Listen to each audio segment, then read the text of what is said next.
Hi, I welcome you all in this unique initiative of YuktMind. 10 minutes and newspaper done.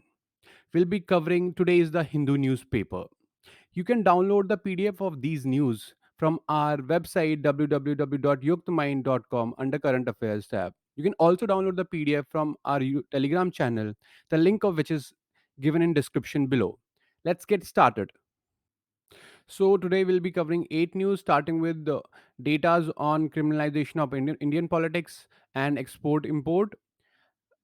Third will be CCTV cameras to be installed in investigative agencies and installed to start online training program. Then India's first national water body census and a repositioning of its image by China. Then Japan, so South Korea coming together, and last will be readmission of Syria into Arab League. The first news is on data on criminalization of Indian politics. The background is Supreme Court is hearing a case for fast tracking of criminal cases against Indian lawmakers. So, as per report of Association for Democratic Rights of July 2022, 44% Lok Sabha members, 31% Rajya Sabha members, and 43% of state legislative members have criminal cases against them. The Supreme Court noted that 5,097 cases are pending against lawmakers across the country. Of these, more than 40% have been pending for over 5 years. So, the second news is data on export, import, and trade deficit. You can use this data in your economy answers as well as in essays. So, in 2022 and 23, exports were 444 billion, reflecting a 5.3% rise from 2021 and 22. The imports were $711 billion, indicating a growth of 16.1%. The trade deficit for the year has risen 40.8% to $267 billion. So we move on to our third news. Supreme Court has directed the investigative agencies to install cameras in their offices by July 18 of this year. The Supreme Court has given the center 3 months, setting a July 18 deadline to comply with directions of its December 2020 judgment to install CCTV cameras in the offices of its investigative agencies such as CBI, NIA, and ED. For the sake of transparency and protection of human rights of accused and under trial prisoners, as per the Supreme Court of India. Now, the fourth news, it's one of the great initiatives by ISRO. So, ISRO to start online training programs for college students. The ISRO has announced a new introductory level online training program called Science and Technology Awareness Training, that is START in short. START is aimed at postgraduate and final year undergraduate students of physical sciences and technology. The program will cover various domains of space sciences, including astronomy, astrophysics, heliophysics, and sun earth interaction, and instrumentation and aeronomy. The START program is part of ISRO's efforts to enable Indian students to become professionals in space sciences and technology, as the organization's space science exploration program continues to expand into new domains. Now, the fifth news is one of the important news of the day: India's first national water body census. Background: the findings of the first ever body census conducted by Ministry of Jal Shakti were published recently. So why is this body census necessary? India is facing a water crisis with groundwater decline, biodiversity loss, and climate change increasing the frequency of floods and droughts. In this context, water bodies are important because they buffer against climate variability, holding waters for use in dry periods. They contribute to food and water security as well as livelihoods by recharging groundwater and providing water for irrigation and livestock. They also have cultural and ecological significance. So, water bodies in India have been increasingly under threat from pollution, encroachment, urbanization, and drying. So, if they are to be conserved and managed effectively, we need action plans which require baseline data or regular data. So, to provide this data, we have conducted water body census. And also, these water bodies fall in the domain of various state governments to local to private entities. So, to actually manage these water bodies, and we need contextual and traditional knowledge of communities which are to be integrated with formal data. So, while data on reservoirs and rivers have been available on the Indian Water Resource Information System, that is WRIS, you should remember this. For the last few years, there has been no data on smaller water bodies that are the lifeline of rural India and critical cultural flood control and recreational spaces in cities. So, what does the data show?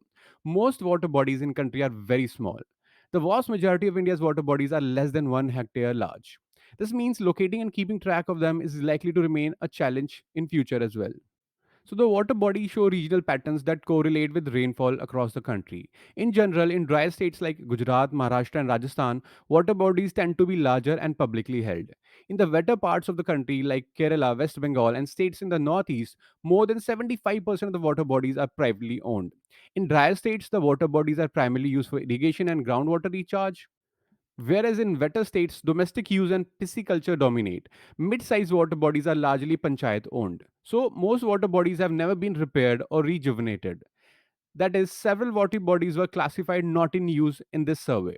Meaning, despite the recent interest in rejuvenating water bodies, most of them have never been repaired or revived. This is a cause of concern. Now, the sixth news, it's about China, how it is repositioning its image. So, it is an interesting piece of article written by renowned foreign policy expert Harshvi Pant. So, the background is in early April this year, the foreign ministers of People's Republic of China, Russia, Iran, Pakistan, Tajikistan, Turkmenistan, and Uzbekistan met in Samarkand for the meeting of foreign ministers of Afghanistan's neighboring countries. The meeting coincided with the release of position paper by Beijing on its policy in Afghanistan. The policy paper was titled China's Position on Afghan Issue. The 11-point paper is important for two reasons. The first, vis-a-vis China's involvement in Afghanistan, it gives clear indication of Beijing's policy towards the crisis-ridden country of Afghanistan and the areas it will prioritize its engagement with Taliban moving forward. So, beyond Pakistan, the paper is reflective of China's recent efforts to refashion or remodel its image internationally. From a country bent on disturbing the current world order to one which is heavily invested in addressing international hot button issues, objectively, with no motivations to further its vested interest, unlike America.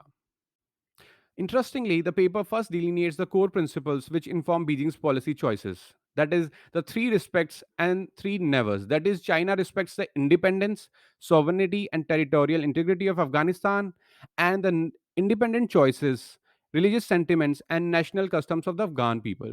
These principles are put in opposition to policies followed by the West, especially America, according to BG, as they are informed more by geopolitics and their vested interests.